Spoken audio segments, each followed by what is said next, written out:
আল্লাহ। কিন্তু আমার মাওলা কি বলছেন?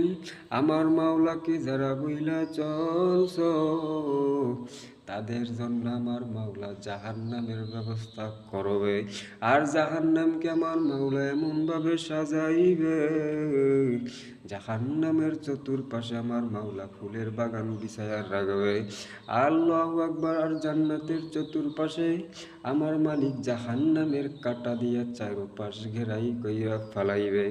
যারা আল্লাহু আকবার আল্লাহ, যারা আমার মাওলার পুরা পাগল হইয়া কবরে গেছে, আমার মাওলার নিয়ম কানুন মাইনা কবরে গেল, আহারে তারা ওই জাহান্নামে ঢুইকা ফালাইবে। কারণ আমার মাওলার বান্দা বান্দি তো বুঝছে ওই জাহান্নামি জান্নাত। এ কপাল বোরা।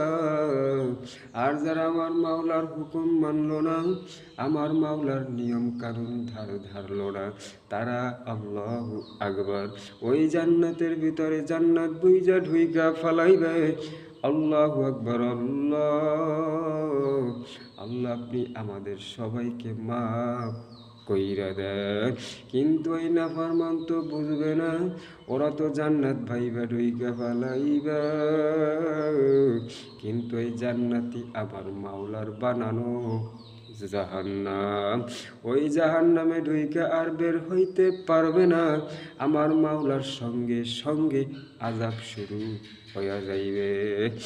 আরে কোন দুনিয়ার পিছনে পড়ছ, কোন দুনিয়ার পাগল হইছ, কোন দুনিয়ার নেশায় পইরা আল্লাহু আকবার 5 ওয়াক্ত সালাত আদায় করতেও পারো না। কিন্তু আমার মাওলা তাদের জন্য কি বলল? আল্লাহু আকবার আল্লাহ। যারা এক পর্যায়ে মালিকের জন্য পাগল হইবে, আমার মালিকের মহব্বতে ডুববে, তাদের জন্য আমার মালিক জান্নাতের ভিতরে রাইয়ার ব্যবস্থা করবে, স্পেশাল দরজা। ওই স্পেশাল দরজার ভিতরে যে ঢুকবে আর চিরদিন বের হবে না। কিন্তু যারা আমার মাওলাকে না পাইছে, আমার মাওলার ইবাদতে যারা না কাটাইছে, তাদের জন্য আমার মাওলা জাহান্নামের ভিতরে বাজানরা তদ্রুপ ভাবে ওই রকমের জাহান্নামের ব্যবস্থাও করবে। কারণ বাজানরে মালিকের পাগল যদি হওয়ার মতো হইতে পারো, আল্লাহু আকবার, আমার মালিক তাদের জন্যে আরে সুব্যবস্থা করবে।